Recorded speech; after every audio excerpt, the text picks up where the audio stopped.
آخر میں کیوں دی ہیں؟ میں ایک سوال اٹھا کے اس کو بطور جواب پیش کر دیتا ہوں۔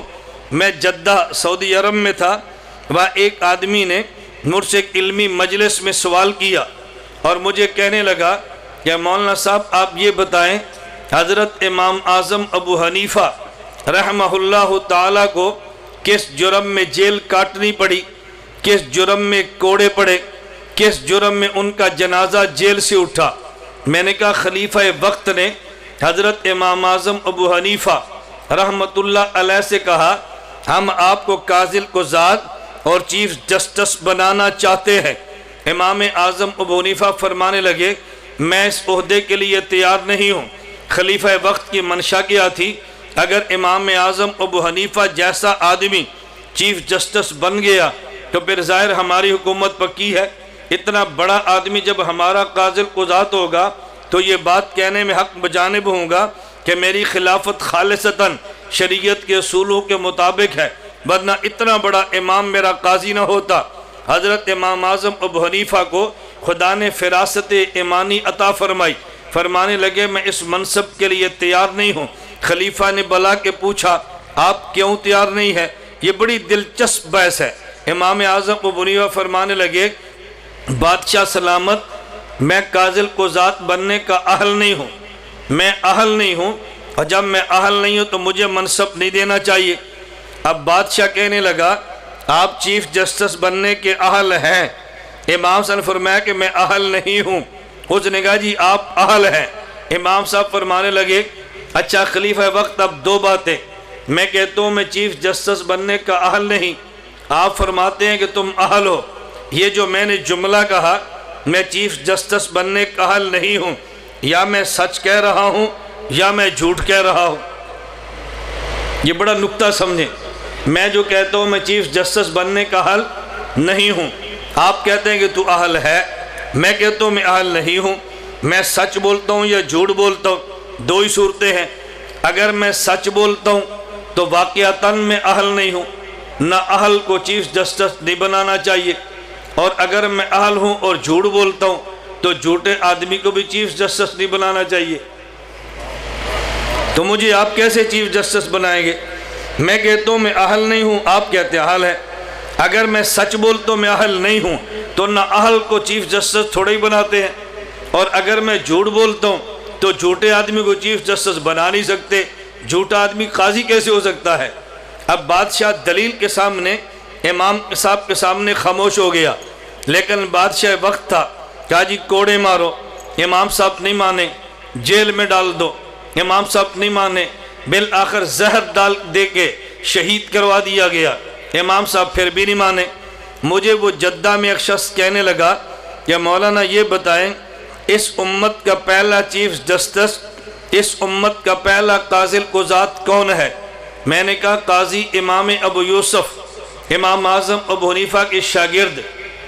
اب ان کا سوال مجھے کہنے لگے اگر چیف جسٹس بننا ٹھیک تھا تو امام ابو حنیفہ کیوں نہیں بنے، اور اگر چیف جسٹس بننا غلط تھا تو امام صاحب کے سب سے بڑے شاگرد امام ابو یوسف کیوں بنے ہیں؟ اگر ٹھیک تھا تو خود کیوں نہیں بنے، اور غلط تھا تو کام ان کے شاگرد نے کیوں کیا ہے؟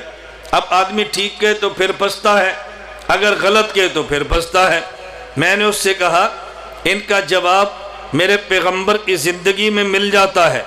مجھے کہنے لگا جی وہ کیسے؟ میں نے کہا حضور اکرم صلی اللہ علیہ وسلم کو اللہ نے ابتدائی دور میں مکہ مکرمہ میں حکومت بھی نہیں دی، طاقت بھی نہیں دی، دولت بھی نہیں دی، اور مدینہ منورہ میں آ کے حکومت بھی دی ہے، دولت بھی دی ہے، طاقت بھی دی ہے۔ اب مجھے بتاؤ اگر یہ تینوں چیزیں ٹھیک تھیں تو مکہ مکرمہ میں کیوں نہیں دی، اور اگر یہ تینوں چیزیں غلط تھیں تو پھر مدینہ منورہ میں کیوں دی ہیں؟ اگر ٹھیک تھی تو مکہ مکرمہ میں کیوں نہیں دی، اور اگر غلط تھی تو مدینہ منورہ میں کیوں دی ہیں؟ اب اس کے پاس تو جواب نہیں تھا۔ اس نے کہا جی میں نے آپ سے سوال کیا ہے، آپ نے الٹا مجھ پہ سوال کر دیا ہے۔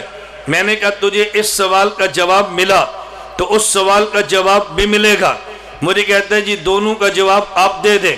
میں نے کہا بات توجہ سے سمجھنا، اگر ابتدائی دور میں مکہ مکرمہ میں اللہ اپنے نبی کو دولت بھی دیتے، اپنے نبی کو حکومت بھی دیتے، اپنے نبی کو طاقت بھی دیتے، تو جن پیغمبر کے غلاموں نے حضور پاک کا کلمہ پڑھا تھا ان کے ایمان پہ اعتراضات تھا۔